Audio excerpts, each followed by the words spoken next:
The Adventures of Tom Sawyer. In the sleepy town of St. Petersburg, Missouri, nestled on the banks of the great Mississippi River, lived a boy named Tom Sawyer. He was a boy made of sunshine and schemes, with a heart full of adventure and pockets usually full of contraband frogs. One brilliant Saturday morning, his Aunt Polly, whose patience had been worn thin by a week of his mischief, handed him a bucket of whitewash and a brush. His punishment, to paint the endless plank fence that bordered their yard. Tom sighed, a gust of pure theatrical despair. The fence seemed to stretch all the way to the next town. But just as his friend Ben Rogers came swaggering down the street, making steamboat noises, a magnificent, audacious idea began to bloom in Tom's mind. He ignored Ben completely, dipping his brush with the intense focus of a master artist and applying a delicate stroke. He stood back to admire his work, his head cocked. "Work?" Tom said to a baffled Ben. "This ain't work. It's a privilege. How often does a boy get to whitewash a fence?" He made it sound like the most exclusive, sought-after job in the world. Soon, Ben was trading his apple for a turn. One by one, the other boys of the town came to jeer, but were lured in by Tom's brilliant scam. By afternoon, the fence gleamed with 3 coats of whitewash, and Tom's pockets were overflowing with a pirate's ransom of traded treasures.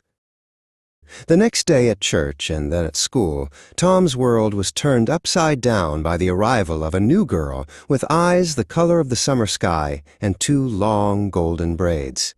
Her name was Becky Thatcher. Tom was instantly, hopelessly smitten. He spent the rest of the day showing off, performing his most daring cartwheels and loudest whoops, all in a desperate attempt to capture her attention.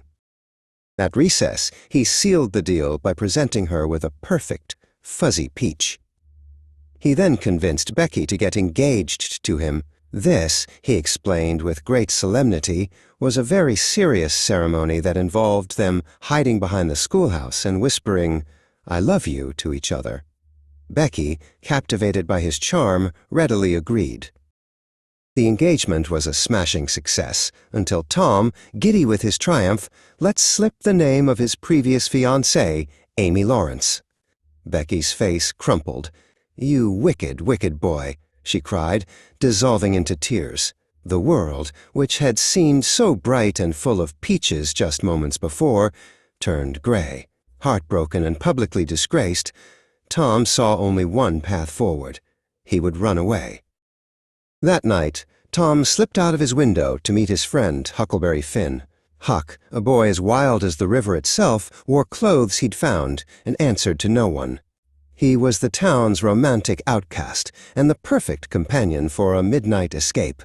Their mission, to visit the town graveyard with a dead cat, which Huck swore was a powerful cure for warts. As they waited for the right moment for their spooky ritual, 3 figures emerged from the shadows. The respected Dr. Robinson, a drunken old wanderer named Muff Potter, and a man who radiated pure menace, known only as Injun Joe. Their voices were low and angry, arguing over money and old grievances in the sacred quiet of the graveyard. The argument exploded into a vicious fight. In the chaos, Muff Potter was knocked unconscious. As Dr. Robinson grappled with Injun Joe, a knife flashed in the moonlight. The doctor fell. With cold precision, Injun Joe slipped the bloody knife into the limp hand of the unconscious Muff Potter, framing him for the terrible deed. Tom and Huck didn't wait to see more. They fled, their hearts hammering against their ribs, the dead cat and the wart cure completely forgotten. Hidden in the deep woods, trembling with a terror they had never known, they pricked their fingers with a pin, squeezed out a drop of blood, and swore a solemn, binding oath. They would keep mum. They would never tell a single soul.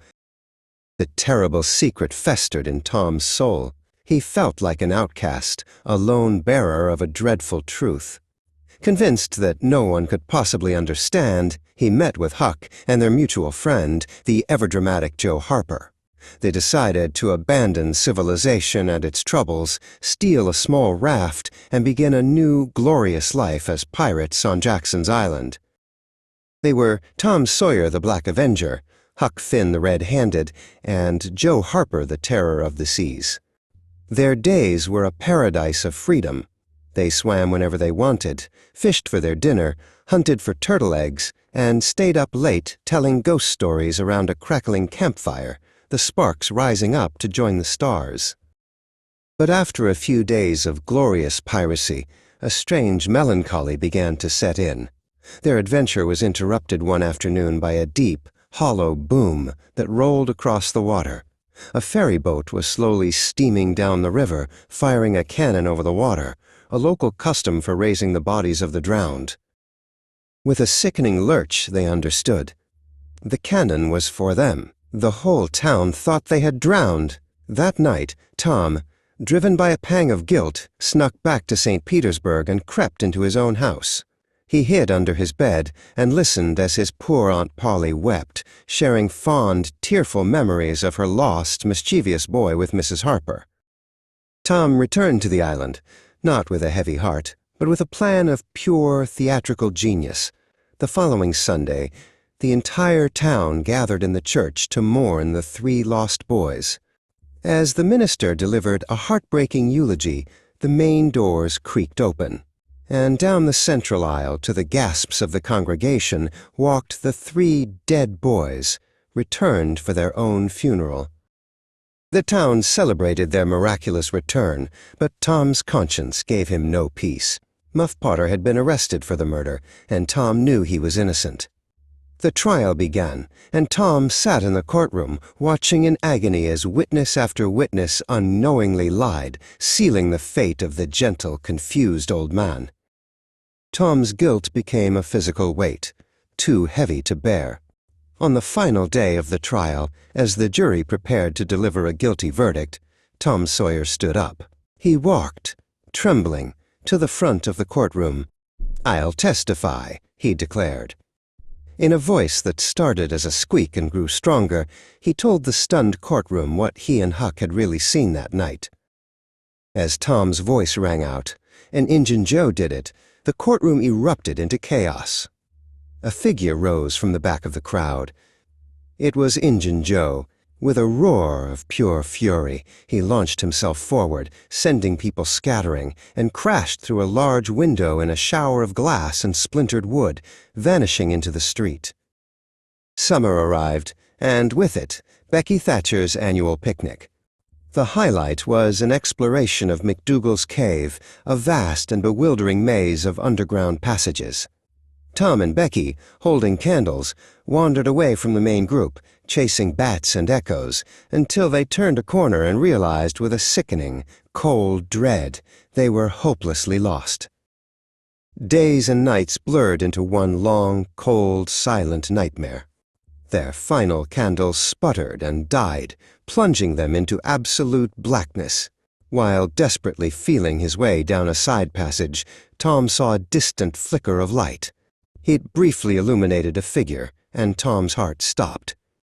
It was Injun Joe.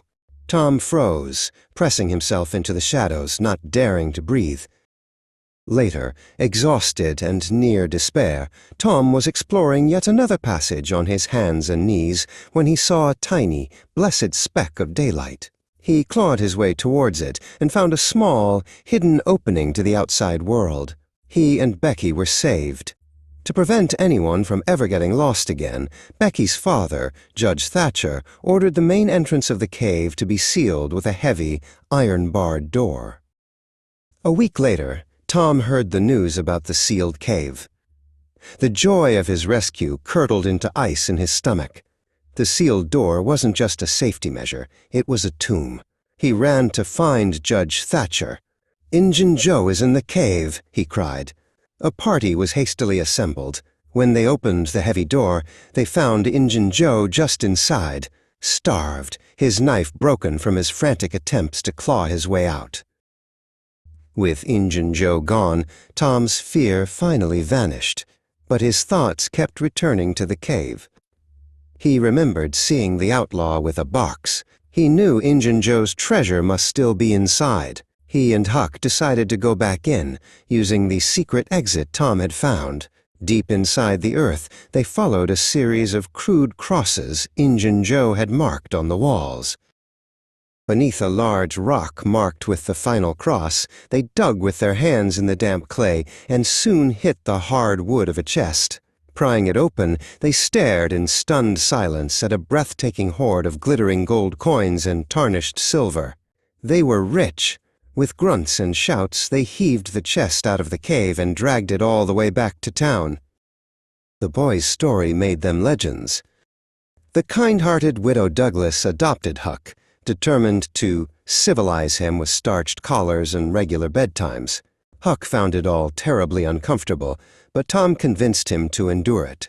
After all, he argued, every respectable gang of robbers needed a member who could move in high society. And so, their adventures were set to continue, two rich, free boys on the banks of the mighty Mississippi.